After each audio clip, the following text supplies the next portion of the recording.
전 세계 6,700만 명이 지켜본 두 후보의 TV 토론에서 해리스 후보가 먼저 악수를 청하며 선빵을 날리는데요. 싸움에서 선빵이 매우 중요하듯 이 장면을 통해 비트코인 방향성에 영향을 미칠 것으로 보이는데요.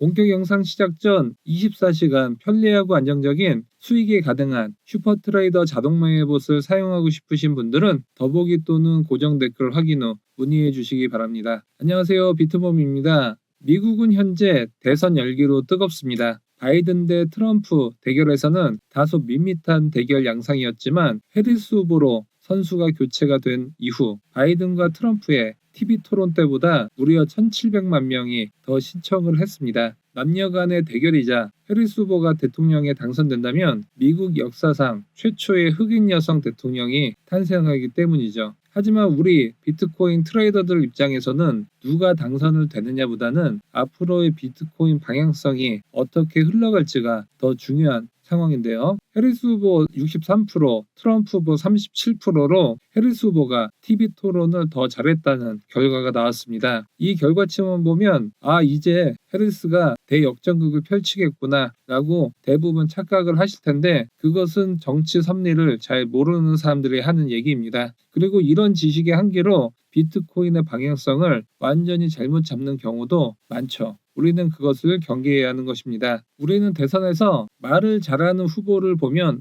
정말 말은 잘하네 라고 생각은 하지만 실제로 투표장에 갔을 때는 나의 지지를 기반으로 하는 후보에게 투표를 하거나 일을 잘할 것 같은 후보에 투자를 하는 경우가 더 많죠. CNN이 여론조사를 했는데 막상 뚜껑을 열어보니 가장 중요하게 생각하는 이민정책, 경제, 국방 분야에서 오히려 트럼프 후보가 일을 더 잘할 것 같다는 답변이 나왔습니다. 참고로 이 여론조사는 TV 토론을 본 사람들에게만 진행이 되었죠. 반면 민주주의와 낙태에서는 해리스가 정책을 잘할 것 같다는 결과가 나왔습니다. 이렇듯 TV 토론에서는 해리스가 압도적이었지만 막상 투표에 영향을 미치는 영역에서는 큰 영향을 미치지 않는 것으로 나온 것이죠. 그러다 보니 사실 이번 TV 토론으로 해리스 쪽으로 확 기울었다고 보기에는 무리가 있어 보인다고 할 수 있습니다. 하지만 가랑비에 옷 젖는다고 트럼프가 계속 TV 토론에서 헤맨다면 점점 해리스 쪽에 유리한 것도 사실입니다. 정리를 해보면 비트코인 움직임에서 미국 대선 결과가 나오기 전까지는 지금처럼 박스권 움직임을 계속 보일 가능성이 커 보이고 우리는 두 후보 간의 지지율 변화, 경제지표, 비트코인 시황과 차트 움직임에 따라 박스권 트레이딩을 하는 것이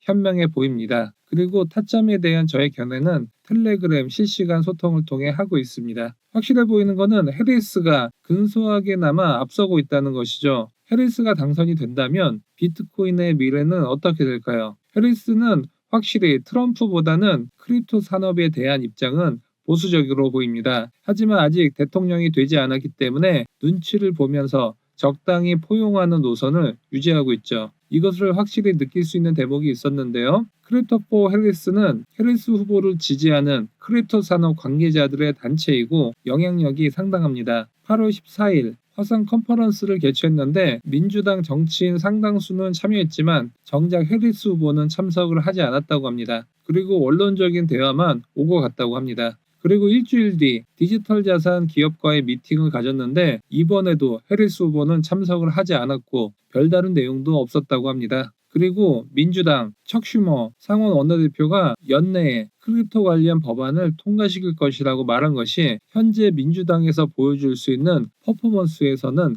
그나마 최선인 것이었습니다. 이렇게 해리스가 몸을 사릴 때 TV 토론에 밀리고 지지율 밀리는 마음 조급한 트럼프는 비트코인 정책에 매우 적극적입니다. 우선 미국이 당면한 국가 부채 문제를 갖고 있죠. 트럼프가 확실히 선수라고 느껴지는 게 부채 해결책을 내놓아 미국 국민의 표심을 자극하고 여기에 대한 대안으로 비트코인 매집을 언급해 미국 2억 5,800만 명의 암호화폐 투자자들의 마음도 얻는 발언을 합니다. 현재 미국 35조에 달하는 국가부채는 계속 늘어나고 있어 미국에 당면한 가장 심각한 문제 중 하나인데요. 미국 달러의 가치가 하락할수록 비트코인의 가치는 더 급등하는 현상을 자주 보여주었기 때문에 달러에 대한 해지 수단으로서 비트코인을 미국 정부에서 매집을 한다면 이 국가 부채 문제를 어느 정도 해결할 수 있다는 것이 트럼프의 주장입니다. 트럼프가 괜히 미국 대통령 한번 했던 게 아니었네요. 나름 그의 주장은 논리가 있었는데요. 2011년 4월 신용평가 기관인 S&P 스탠다드&푸어스는 미국 정부의 과도한 부채를 근거로 미국 정부에 등급 하향을 부여했습니다. 여기서 3대 국제 신용평가사는 무디스, 피치, S&P로 이 3개 기업들이 한국이나 미국, 삼성 등 국가나 대기업들의 신용평가 등급을 발표하면 국가나 기업들은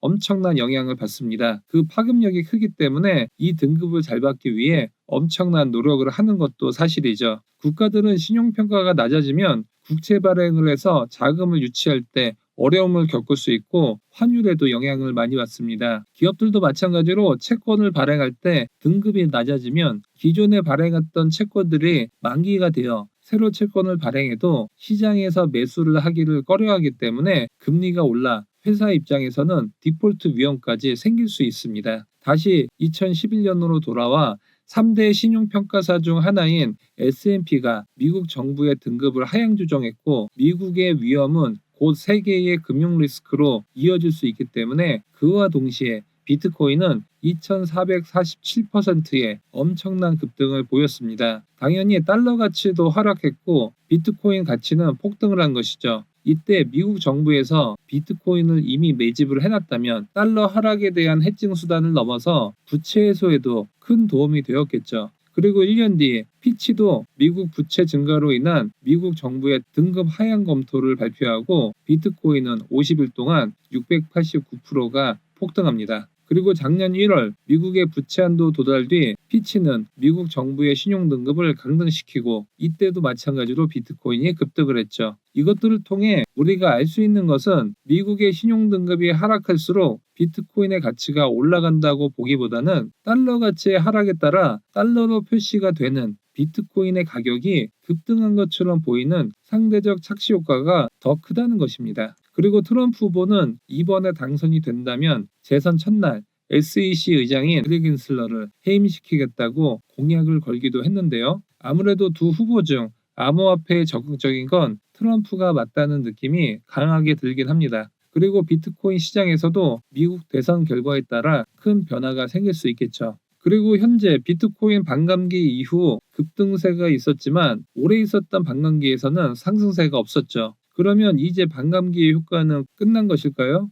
제 생각에는 그렇지 않습니다. 기존 3번의 비트코인 반감기에서 상승했던 시기가 모두 달랐고 시기의 차이지 모두 급등을 보여줬었습니다. 첫 번째 반감기에서는 바로 상승세를 보여줬고 두 번째 반감기에서는 오히려 하락 이후 그 다음 반등을 보여줬습니다. 그리고 세 번째 반감기에서는 횡보 이후 80일이 지난 이후에야 상승세를 보였죠. 그리고 세 번의 반감기에서 상승 시작 시기는 다 달랐지만 모두 엄청난 상승 랠리를 보여줬었죠. 첫 번째 반감기에서는 무려 1년간 장기 랠리를 보여줬었고 두 번째 반감기에서는 무려 1년 반 동안이나 상승세를 보였습니다. 두 번째 반감기가 오랫동안 올랐던 것은 상승 시작 시기가 늦었기 때문이죠. 그리고 세 번째 반감기는 약 1년간 상승을 했습니다. 마지막으로 올해 4월에 있었던 네 번째 반감기는 현재까지도 이렇다 할 모습을 보여주지 못하고 있죠. 제 생각에는 조금은 늦었지만 조만간 좋은 흐름을 보여줄 가능성이 크고 이 상승세와 기간은 상승 시작이 늦었던 만큼 더 길고 강력한 상승을 보여줄 수 있다고 예상을 해봅니다. 우선 반감기에 대한 상승이 올해 유독 늦어졌던 이유는 파생시장이 비트코인 현물보다 더 커지면서 시장의 왜곡 현상이 커지고 있기 때문이라고 보여지는데요. 비트코인은 현재 기형적인 수급 구조를 갖고 있습니다. 비트코인은 반감기 이후 공급량은 줄어들고 있고 수요는 계속 증가하면서 현물 재고가 계속 하락을 하고 있는 추세죠. 대신 비트코인을 기초자산으로 한 파생상품은 꾸준히 늘고 있는 모습을 보여주고 있습니다. 파생상품은 비트코인 현물을 갖고 있는 사람들의 해지 수단으로 계속 늘어나고 있는데요. 만일 우리가 비트코인을 갖고 있는데 단기적으로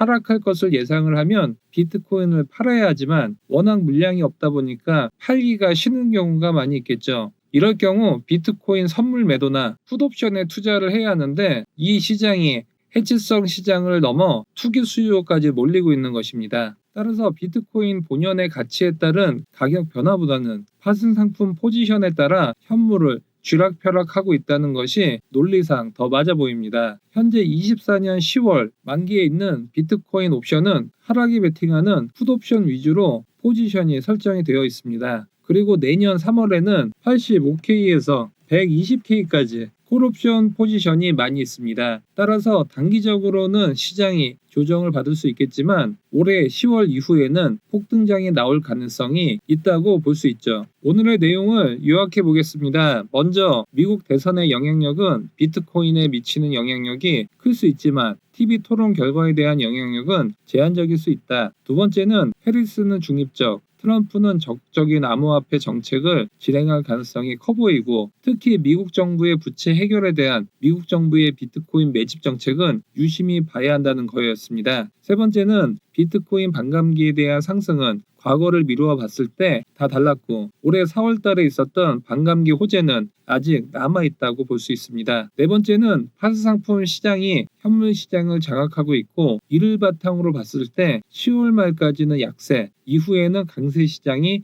예상이 된다는 거였습니다. 오늘 내용을 실시간으로 텔레그램 방에서 소통을 하고 있으니 영상 하단 더보기에 있는 링크를 통해 입장 신청해 주시기 바랍니다. 지금까지 비트봄이었습니다. 감사합니다.